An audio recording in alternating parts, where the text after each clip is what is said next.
This is The Confidence Show with Mr. Locario and Miles Cunningham. In The Confidence Show, we're talking about confidence, happiness, success, purpose, and achieving your goals. So sit back, relax, and enjoy the show. And remember, the truth is inside you. Yo, what up, what's poppin'? You're tuned into The Confidence Show with Mr. Locario and Miles Cunningham. Miles, is going on, bro?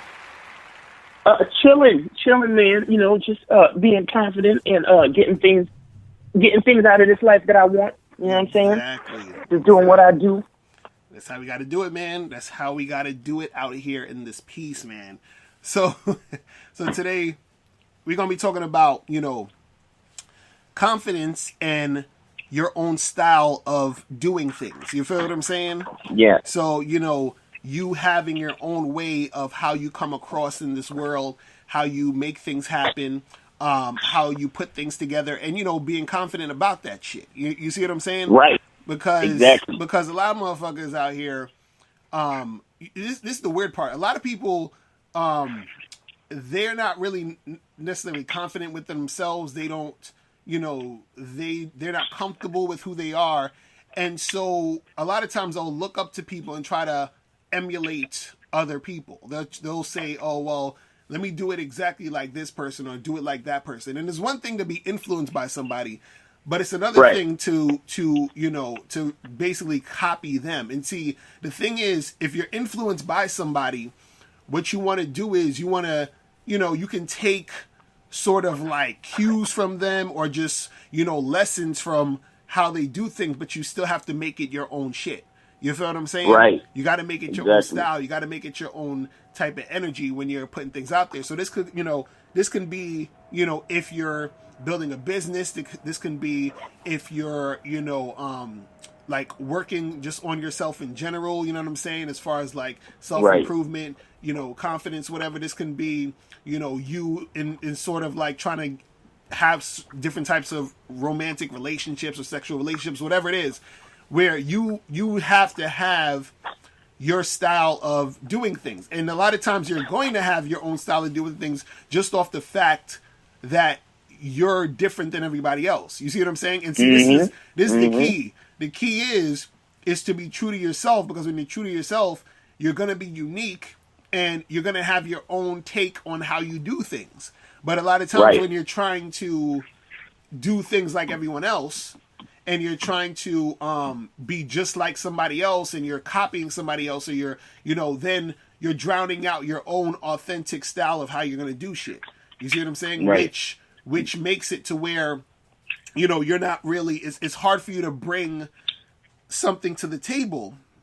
You understand what I'm saying? That's unique, that's different, that can sort of shake things up if you're not being authentic with how you come across when it comes to you doing things. So let's say you are, trying to build a business, right? You know what I'm saying? Because even let's say, for example, you have, let's say a bunch of different dating sites or some shit, right? And then these sites, they're pretty much, they'll function in sort of the same way in a lot of different cases.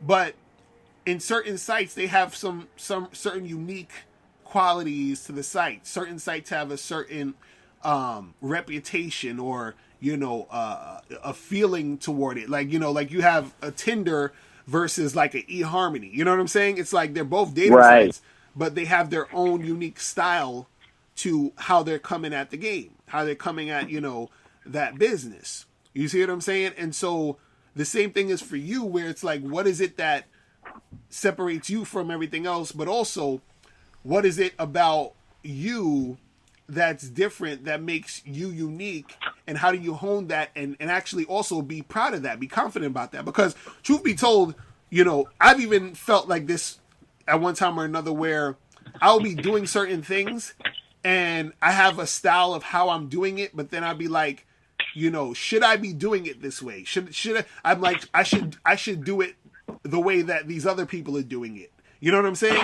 And it's like, instead of honoring the way that I do what I'm doing, that, and making that work for me, I'm too busy looking at everybody else, and I'm like, oh, well, this person has more things going on, or this person has this happening, or I should just switch it up like them. And it's like, no, you have to figure out what it is about you that you can, you know what I'm saying, bring that to the table and cultivate that, and that becomes your thing. You see what I'm saying? That becomes how you sort of navigate through the world. You know what I mean? But Miles, what's your thoughts on all that shit? You know what I'm saying? Well, yeah, man. It's really important, man, because what people don't understand about personal style is that it's the importance of it kind of goes very far, because that is the same kind of thing that becomes your branding. Right. And the thing, especially looking at things these days where, you have so many different ways to make money these days, right? Where you can literally offer up your expertise over the internet and get paid to do it. Right.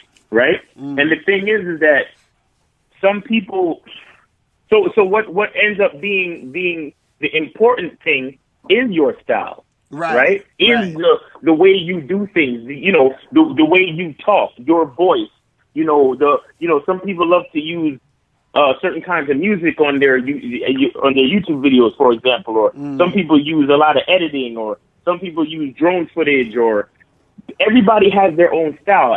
Some people show their face, some people don't, right? Everybody has their style. Everybody has the way that they like to do things, and it's very important. A lot of people don't take the time to consider the importance of it. And granted, if you're doing anything, it's better that you are actually doing something to start, right? You got to be doing something. You know what I'm saying?